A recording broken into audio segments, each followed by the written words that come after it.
Students, in this video lecture, we will move forward in our chapter photosynthesis, and the topic is C4 cycle or Hatch and Slack cycle. So C4 cycle operates in both monocot and dicot. So the examples of monocots are sugarcane, jowar, panicum, maize, cypress, aristida, etc. And some of the dicots families are Amaranthacea, Chenopodiaceae, and Compositae, etc. This cycle was first identified by Hatch and Slack in 1966. That's why this cycle is called as Hatch and Slack cycle. And the first stable product in this cyclic process is 4 carbon molecule, and it is oxaloacetic acid. That's why it is also called as C4 cycle. C4 plants are they are generally found in hot and dry places or tropical places. So they have some modification in their anatomy and physiology. Means they are somewhat different as compared to C3 plants. A modification in the leaves of C4 plant occurs is called Cranch anatomy. So what is Cranch anatomy? There are two distinct photosynthetic cells types are involved in CO2 fixation and glucose formation. And now we can compare the C3 and C4 cycle. In C3 cycle, only one cell type was involved, and here the Cranch anatomy means two types of distinct two distinct cells are involved. So we will see first what is Cranch anatomy. So first we will see the uh, transverse longitudinal section of the leaf of this C4 plant. So in this C4 plant, we can see the leaf structure. The above cells are epidermis, and lowermost is again epidermis, upper epidermis and lower epidermis. In between two different cells, we can see here that these are mesophyll cells, and these are compactly arranged cells, and there is very less or no air space. However, we can see the bundle sheath. These are arranged centripetally around xylem and phloem. So we can see the difference in between both mesophyll and bundle sheath cells. So these mesophyll cells and bundle sheath cells are called as Cranch anatomy. So we will see here the some details of this bundle sheath cells. These are bigger cells. They are arranged centripetally. They lack grana, means they are called as agranal system. However, in mesophyll cells, there will be a distinguished and proper granule system of chloroplast. Uh, we can see here the xylem and phloem. Means we can see here that mesophills are present nearby the epidermis and nearby the stomata. However, this bundle sheath is present in, means these are embedded inside the mesophyll cells, and these are arranged around this xylem and phloem.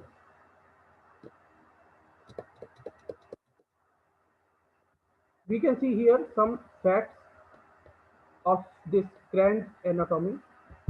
So the mesophyll cells are, they contain normal chloroplast, means they are granule chloroplast, means the chloroplast contains granule system.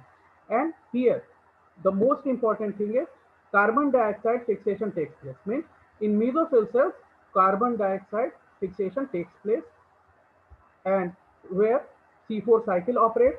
However, on the other hand, in the second cell, the bundle sheath cell, these are present around vascular bundles. We have seen the figure. They have chloroplast without grana. It means they have chloroplast, but grana either present in reduced rudimentary form or absent, and these are called as, this condition is called as agranule chloroplast system. And formation of glucose takes place by C3 cycle. Means we can see here that in C4 plants, C4 means two cyclic process have been operated. One cyclic process has been taken place for the fixation of carbon dioxide, which takes place in mesophyll cells. However, the formation of glucose takes place in bundle sheath cells. So we will see some details here. What is the mechanism of C4 cycle? So first we will see here the carbon dioxide, we can see here, is entering in the chloroplast uh, uh, mesophyll cells of the this cranch anatomy. And what is going on here? The carbon dioxide reacts with water in presence of carbonic anhydrase. Here we can see that through stomata, this carbon dioxide has been taken by this mesophyll cell, and this mesophyll cell, in this mesophyll cell, water reacts with this carbon dioxide in forming carbonic acid, and we can see here that the first carbon dioxide acceptor is phosphoenol pyruvic acid or PEP, and it is 3-carbon compound.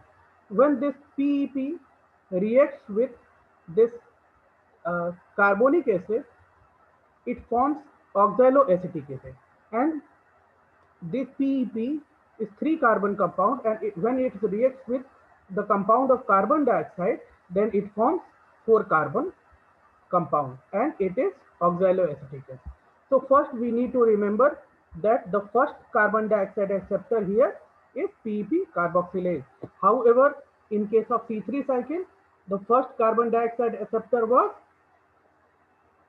RUBP, and here we can see the first stable compound has been formed is oxaloacetic acid, and it is 4-carbon compound. That's why it is called as C4 cycle. And we can see here that uh, it is producing malic acid, and it is again 4-carbon compound, and it can make the another of its isomer is aspartic acid. It means this oxalic acid can be converted into malic acid or aspartic acid or both. And what is going on here? They are consuming one NADPH plus H plus. Okay, it means they are utilizing some energy in the form of NADPH plus H plus, and they are forming malic acid or aspartic acid, and it is of 4-carbon compound. Now we can see here that what is going on in this bundle sheath.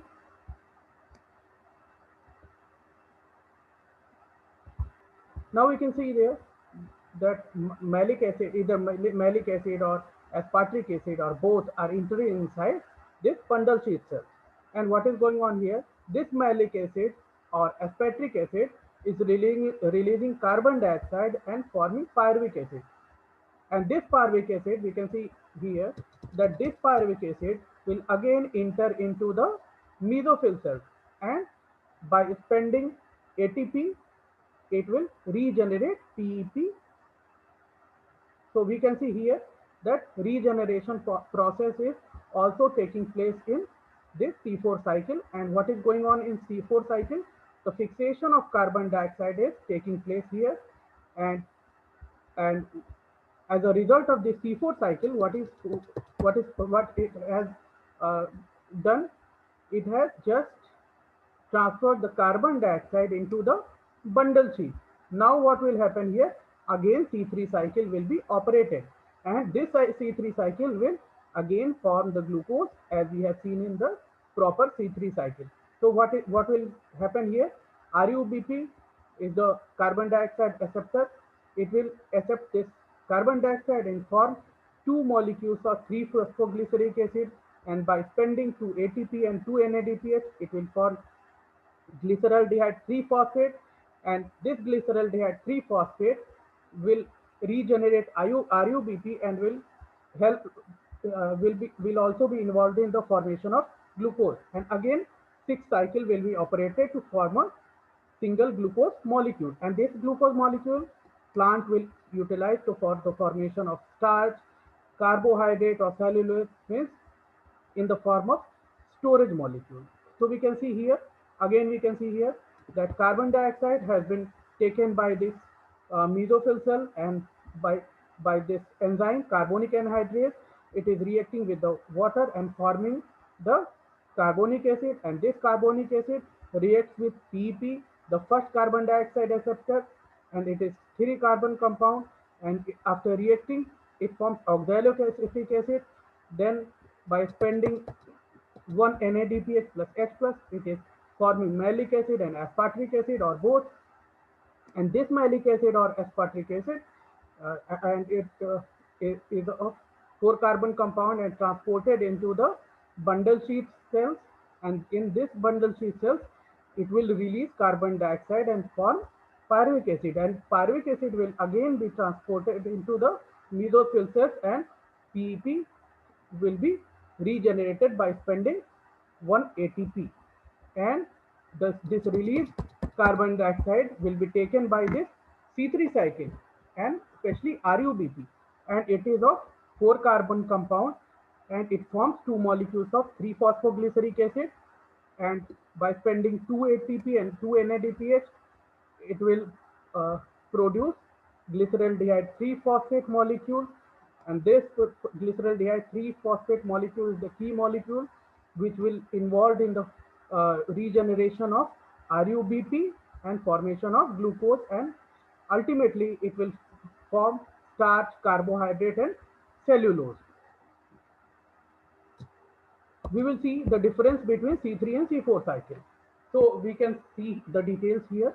The first base is the primary acceptor of carbon dioxide. Primary carbon dioxide acceptor in case of C3 is RUBP, ribosco biphosphate. But in case of C4 plants, we have seen PEP, phosphoenol pyruvate.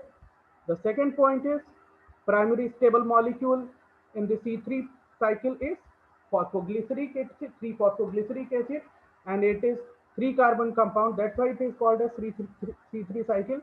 And in case of C4 plants, it is oxaloacetic acid, and it is of four carbon compound. That's why it is called as C4 cycle. The third is carbon dioxide fixation enzyme here is rubisco, RUBP carboxylase. But in case of C4 plant, it is PEP carboxylase.